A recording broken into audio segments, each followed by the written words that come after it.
A couple of years ago, the British government agency, the Natural Environment Research Council, was commissioning a research vessel to do an Antarctic survey. The government, in all of its wisdom, decided to put out a poll to allow its citizens to weigh in on the name of the majestic ship that's going to be tasked with doing this research. At the top of the list were suggestions such as Shackleton, Endeavour, and Falcon. Thousands of other names were added to the list, and the government agency said it was a reflection of the importance of the ship's scientific role by celebrating great British explorers and scientists. Well, a certain public relations professional made an offhand suggestion with a name that soon grew in popularity and overtook every other name on the list. The populace was so enamored with it that it looked like it would be the clear winner. And the Natural Environment Research Council soon figured they were in trouble when Boaty McBoatface topped the public charts.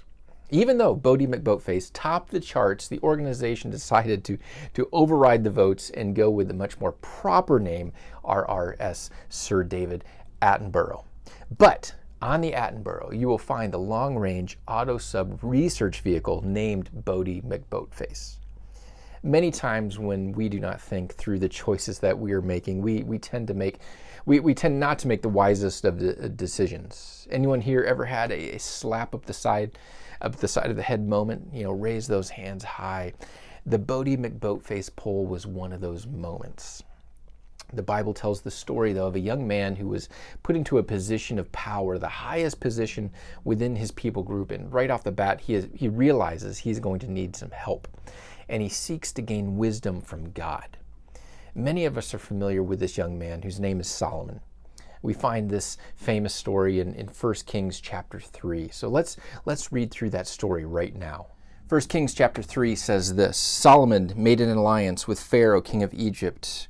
By marrying Pharaoh's daughter, Solomon brought her to the city of David until he finished building his palace, the Lord's temple, and the wall surrounding Jerusalem. However, the people were sacrificing on the high places because until that time a temple for the Lord's name had not been built. Solomon loved the Lord by walking in the statutes of his father David, but he also sacrificed and burned incense on the high places. The king went to Gibeon to sacrifice there because it was the most famous high place. He offered 1,000 burnt offerings on that altar. At Gibeon, the Lord appeared to Solomon in a dream, and at night God said, "Ask, what should I give you?" And Solomon replied, "You have shown great faithfulness and loved your servant, my father David, because he walked before you in faithfulness, righteousness, and integrity. You have continued this great and faithful love for him by giving him a son to sit on his throne, as it is today." Verse 7 says, "Lord my God, you have now made your servant king in my father David's place, yet I am just a youth with no experience in leadership. Your servant is among your people that you have chosen, a people too many to be numbered or counted. So give your servant a receptive heart to judge your people and to discern between good and evil. For who is able to judge this great people of yours?" Now it pleased the Lord that Solomon had requested this. So God said to him, "Because you have requested this and did not ask for long life or riches for yourself or the death of your enemies, but you have asked discernment for yourself to administer justice, I will therefore do what you have asked. I will give you a wise and understanding heart so that there has never been or anyone like you before and never will be again. In addition, I will give you what you did not ask for, both riches and honor, so that no king will be your equal during your entire life. If you walk in my ways and keep my statutes and commands just as your father David did, I will give you a long life." Then Solomon woke up and realized it had been a dream. He went to Jerusalem, stood before the ark of the Lord's covenant, and offered burnt offerings and fellowship offerings. Then he held a feast for all his servants. To give some backstory, Solomon is the son of King David, the king after God's own heart. David was God's man, and his life and his time of service set Israel up to prosper as a nation and to grow to be one of the most influential powers of that day. Solomon was not the firstborn of David's children. In fact, he was born of the wife that King David had coveted and actually had stolen from another man. One of his own mighty men he ended up killing him to hide his sin. And we talked through that story a couple weeks ago. And after David married Bathsheba, she bore him the child that had been conceived out of theft, but that child died. Solomon was another child from David and Bathsheba's marriage. In chapter 3 of 1 Kings, we find King Solomon sitting on the throne. Since Solomon wasn't the firstborn of David's children, that meant that he had some competition to get to that throne. In fact, earlier in the story, Solomon's brother Adonijah takes the throne of his father David, and while David's basically sitting on his deathbed. And I would imagine that David's older children saw the throne as theirs and had been preparing themselves for when the throne would open up. I imagine that these older boys in particular would probably have been preparing themselves for battle, would have been preparing themselves in the art of war, in learning what it means to be a strong king. David himself was a strong king. His years of warfare, of running and battle had prepared him to lead a people, and his rule had caused most of the country to experience peace and security. I imagine a son like Adonijah thinking that since his father had killed his tens of thousands, that I'm going to be the one praised for killing hundreds of thousands. You saw what my father could do. Now see what I can do for you. And so Adonijah takes the throne. As I'm reading Solomon's story, I don't see a bold warrior. In fact, you might even say that Solomon may have been a mama's boy. Why would you say that, Pastor? Why would you say that? Well, when we see Solomon's name being floated as the true king, we don't see a man heading out to the battlefield to rightly claim what he is due. We don't see Solomon challenging Adonijah to a duel, winner-take-all kind of battle. What we see is that Bathsheba, his mother, goes to her dying husband's bed and whispers in David's ear, "Wasn't Solomon supposed to be the king? Do you see what's happening over here?" And long story short, Solomon gets his position as king of Israel.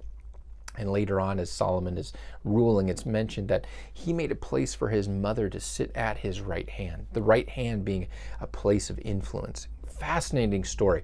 You should take a peek at it sometimes if you're not familiar with it. The collection of scripture from 1st and 2nd Samuel to 1st and 2nd Kings through 1st and 2nd Chronicles outline the story of David's family line and rule. Solomon throughout his life would look to expand his kingdom influence through marriage alliances rather than through battle. In chapter 3 of 1 Kings, we see that Solomon has just solidified one such alliance by marrying the daughter of an Egyptian pharaoh, which pharaoh is up for debate, but most scholars believe that this was during a time when the influence of Egypt was waning, because it said that a daughter of an Egyptian king would never marry anyone outside of their kingdom. They had been such a secure powerhouse that marriages of alliance were not very common. If the nation found itself in trouble, marrying off a child to another powerful nation, an up-and-coming power, could really help supply the security that they really needed at that time. And so we see a young king start to flex his political muscle by marrying the daughter of a foreign king. And if we know anything about Solomon, we know that this is the first of many political marriages, about 700 to be precise. And we know that these marriages are going to eventually turn his heart from the Lord to worship the other gods of that time.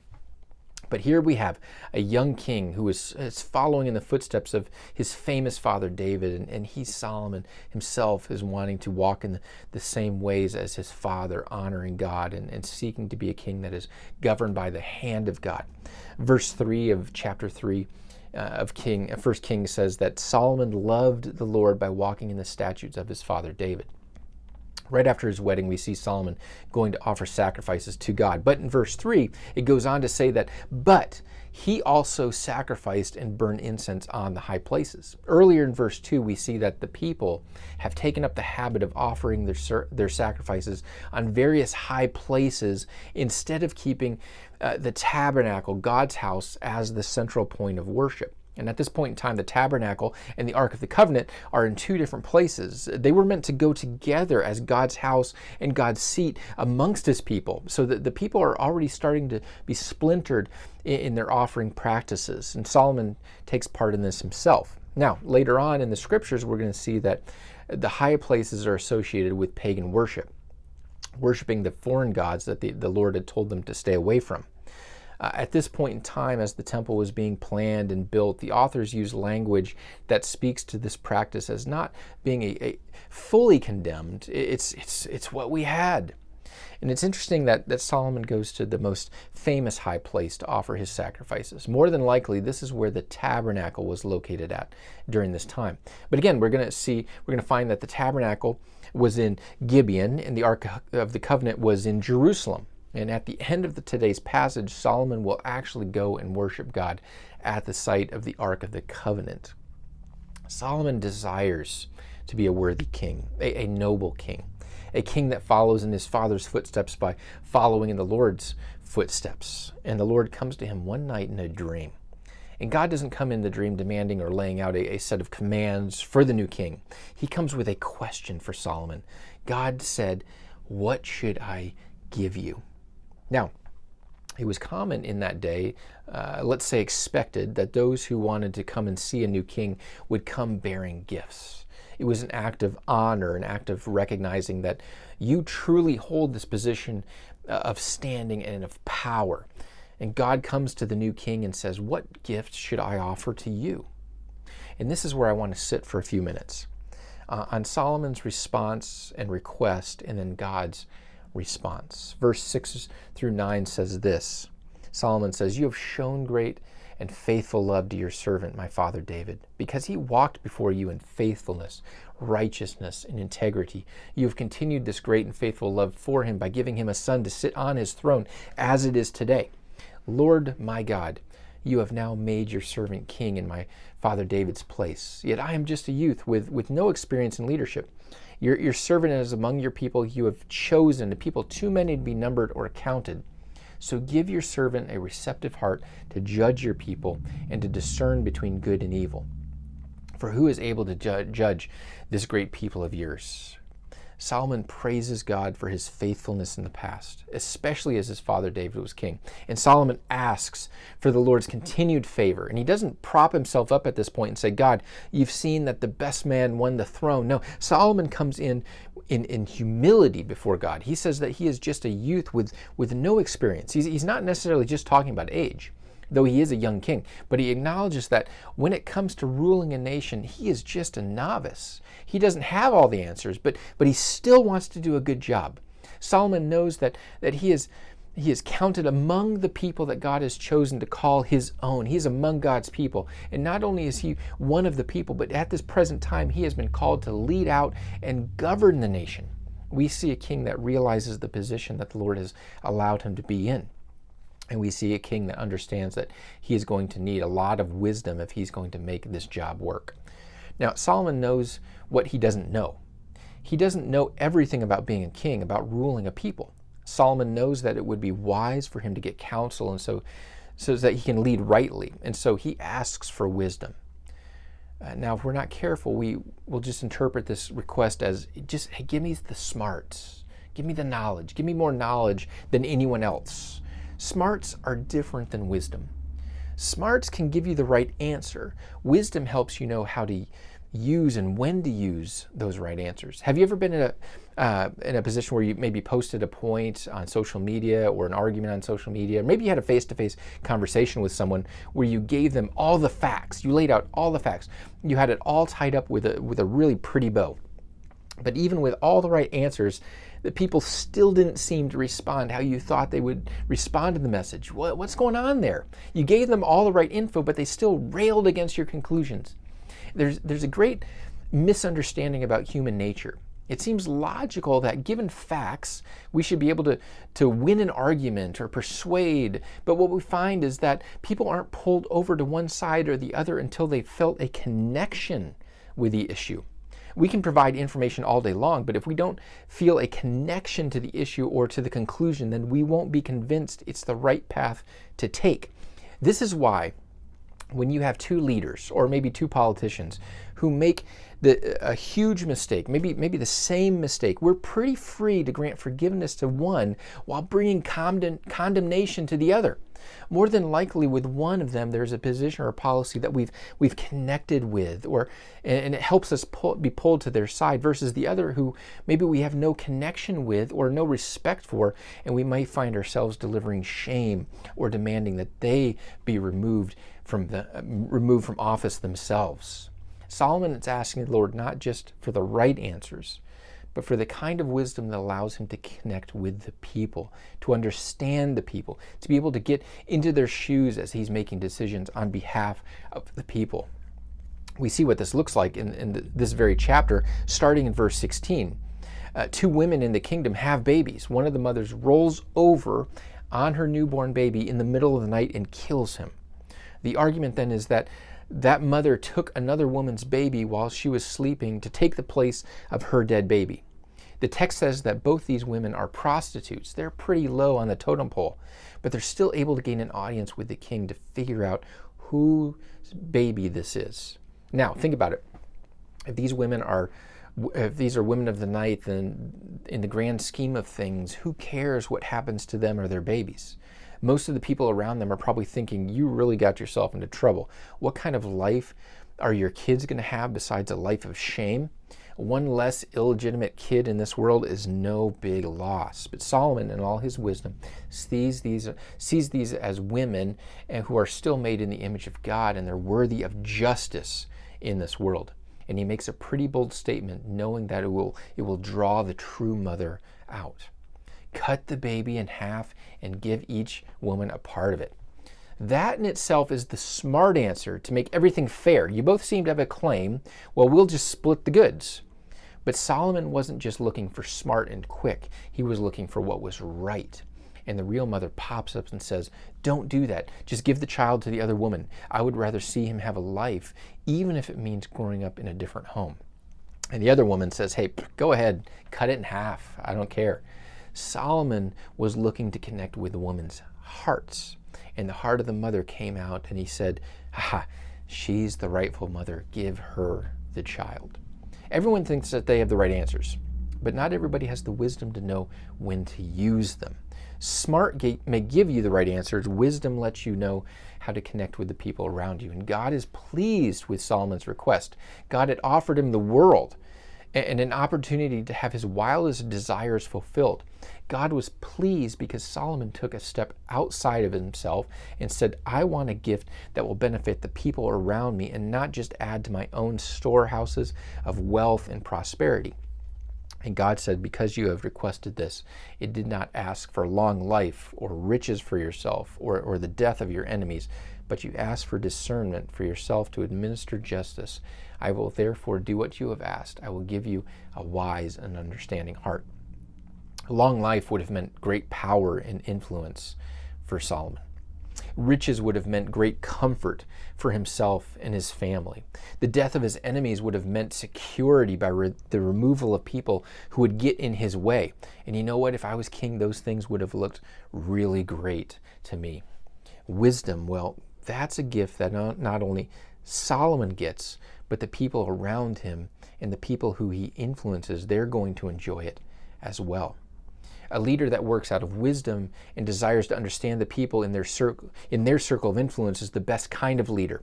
Smart says we have all the answers, but wisdom says I am still willing to learn more. And the greatest leaders are learners. Solomon's request comes from a place of knowing that he doesn't have all the answers. He's humble enough to know that he has a lot to learn, and that being king is going to require that he keeps walking down a path of learning. Great leaders, wise leaders, are learners.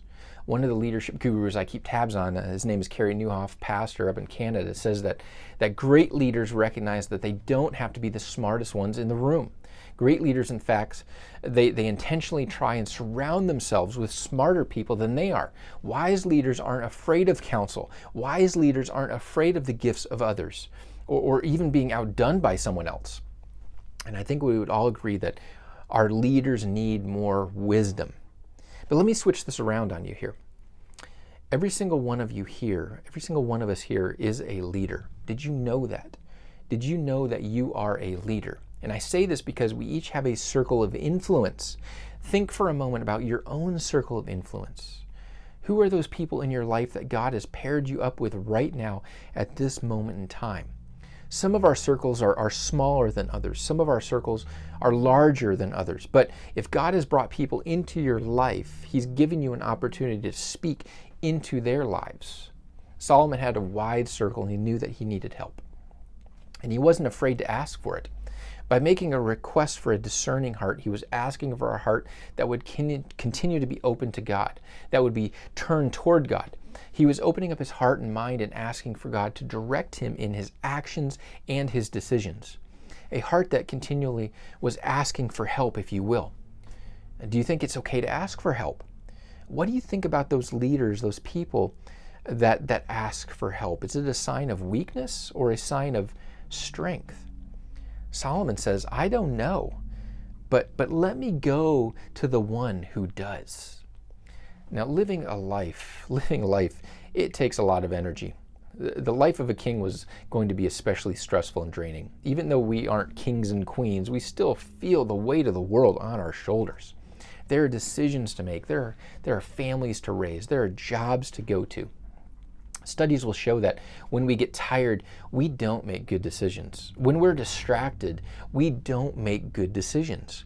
Distractions and tired are probably two words that will describe your situation, your life right now. So are we set up to make great decisions on our own? Probably not.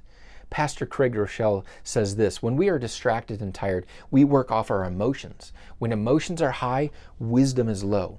And I would say that when we are working off our emotions, then we are focused on ourselves, our safety, our security, our needs, the things that we feel are lacking in our lives. You see, emotions are a great road sign telling us that there's something going on in our lives. They give us a clue that there is a point of pain, that there is some kind of pressure, that relationship connections are good or not. They give us a clue to the level of security and safety that we're experiencing. They are a great roadmap, but they are not a great driver. Solomon wants us to rise above living through emotion and ruling through emotion. He wants a path that leads to connecting with his people and understanding his people, not just lording over them. And he knows that that path is called wisdom. What he's really doing is saying, help me to look outside of myself. What he's asking for is actually to live by the Holy Spirit and produce the fruit of the Spirit. And the fruit of the Spirit is spelled out by the Apostle Paul in the book of Galatians: love, joy, peace, patience, kindness, goodness, faithfulness, gentleness, and self-control. And I don't think it's a coincidence that Solomon asked God for this in a dream. In the dream, it's just he and God. He's been removed from the distractions of the world, the distractions from the daily grind. He's in a place where he can hear God's voice and he can see himself clearly, who he is and what he needs. Solomon was in a place where he could focus. This is why prayer and meditation have always been considered one of the key spiritual disciplines. Prayer and meditation have always been seen as a great way to get back our focus on what's critical. Prayer and meditation, they stop us. They center us, not in a new agey sort of way, but they remind us of who we are and give us a little breathing room to allow the Holy Spirit to speak into our lives. One of the things that my watch tells me to do, besides giving the time, is it tells me to stand up, and it also reminds me to breathe. It tells me to stand up because we have to be reminded that we're not meant to sit or stay stationary all day long. We're meant for movement. Our bodies work better when we move. I've got some breaking down of bone in one of my hips, and I want to tell myself that just take it easy, don't strain the bones, just sit out, whatever. But what my doctor tells me is to put more pressure on them, use them, walk around. The body isn't meant to stay idle. One of the things my watch also reminds me to do is to breathe during the day. A couple times a day, I get a notification to stop what I'm doing and just be aware of my breathing. The Greek word for breath is pneuma. Pneuma also means spirit. For followers of Jesus, our breathing reminds us that we are filled with the Holy Spirit. And just as taking some moments during our day to just sit and monitor our breathing helps the body to get back in sync, stopping during the day to just focus on hearing from the Holy Spirit helps us spiritually to get in sync. How is your pneuma? How is your breathing? How is your spirit? Do you find that the world around you continues to choke out your peace, to maybe your patience? Maybe it chokes out your joy. Are you running on emotions? Maybe it's time to follow Solomon's example and get quiet before the Lord and say, you know what? I really need your wisdom, Lord. Wisdom on how to better serve my family, wisdom on how to better serve my employees, or wisdom to be a better employee and serve my boss. Maybe I need wisdom on how to let the cares of this world slip away and focus on the things that the Lord is more focused on.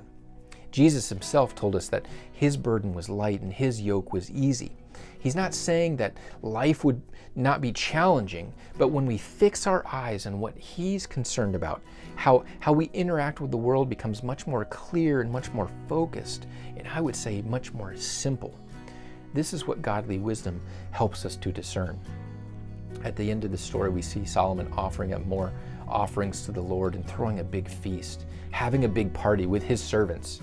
And he's the kind of man that freely celebrates what the Lord has done, and he invites others to celebrate in that as well. He's not caught up on just his own stuff, but he has the wisdom and the discernment to see the people around them and what they need, to see how the Lord has been faithful, to see what the Lord has been doing in his life and in the world around them, and then to invite people into that celebration as well. May we be a people who seek out the wisdom of the Lord, who seek discernment from the Lord, so that we too can celebrate in the joy that the Lord has set before us, and in the joy of the work that the Lord has set before us. And may we be a people that invites others to come into that as well.